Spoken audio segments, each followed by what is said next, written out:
കാസർഗോഡ് ഉണർന്നത് അഹ്റാസിന്റെ മരണവാർത്ത കേട്ട് ഏരിയാൽ പ്രദേശം തേങ്ങലടങ്ങാനാകാതെ വിതുമ്പുകയാണ്.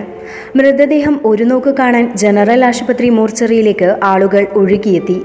ചൊവ്വാഴ്ച രാവിലെ 7:15 മണിയോടെ കറന്തക്കാട് ദേശീയപാതയിലാണ് സ്കൂട്ടറിൽ കാറിടിച്ച് ഏരിയാൽ ബ്ലാഡ്കോട് സ്വദേശിയും EYCC ക്ലബിന്റെ ക്രിക്കറ്റ് താരവുമായ അഹ്റാസ് ദാരുണമായി മരണപ്പെട്ടത്.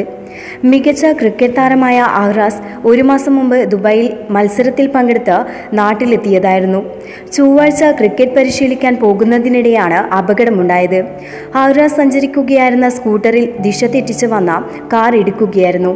അഹ്റാസ് സംഭവ സ്ഥലത്ത് തന്നെ മരണപ്പെട്ടു. കാസർഗോഡ് ഐവ സിൽക്സിൽ ജീവനക്കാരനായിരുന്നു. അഹ്റാസിന്റെ മരണത്തിൽ ദുഃഖസൂചകമായി ഐവ ചൊവ്വാഴ്ച തുറന്നു പ്രവർത്തിച്ചില്ല. ഏവരോടും നല്ല നിലയിൽ പെരുമാറുന്ന അഹ്റാസ് നാട്ടുകാർക്കും സുഹൃത്തുക്കൾക്കും ഏറെ പ്രിയപ്പെട്ടവനായിരുന്നു.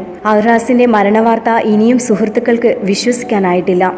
മൃതദേഹം ജനറൽ ആശുപത്രി മോർച്ചറിയിൽ പോസ്റ്റ്മോർട്ടത്തിന് ശേഷം മാലിക് ദിനാർ ജുമാ മസ്ജിദിൽ കുളിപ്പിച്ച് എരിയാലിലേക്ക് കൊണ്ടുപോകും. തുടർന്ന് എരിയാൽ ജുമാ മസ്ജിദിൽ ഖബർസ്ഥാനിൽ ഖബറടക്കം നടക്കും. കാസർഗോഡ് ബദരിയ ഹോട്ടലിലെ ജീവനക്കാരൻ അബ്ദുല്ലയാണ് പിതാവ്. മാതാവ് നസീമ. ഏക സഹോദരൻ അഫ്രാസ് വിദ്യാർത്ഥിയാണ്. ന്യൂസ് ഡെസ്ക് കാസർഗോഡ് വാർത്ത. ഇനി മിഴികൾ തുറക്കൂ ആത്മവിശ്വാസത്തോടെ. എല്ലാ ദിവസവും രാവിലെ 9 മുതൽ വൈകുന്നേരം 7 മണി വരെ സൗജന്യ കാഴ്ച. Vision care opticals and eye clinic, UK Afsal mall, main junction, Uppala, mega tower, Hosangadi and Aramana arcade, bank road, Kasaragod. കൂടാതെ മുടിപ്പൂ, തോക്കോട്ടു, ദേർലക്കട്ടെ, കണച്ചൂർ ഹോസ്പിറ്റൽ എന്നിവിടങ്ങളിൽ ബ്രാഞ്ചുകൾ. Phone 8881002222 and 8881555222.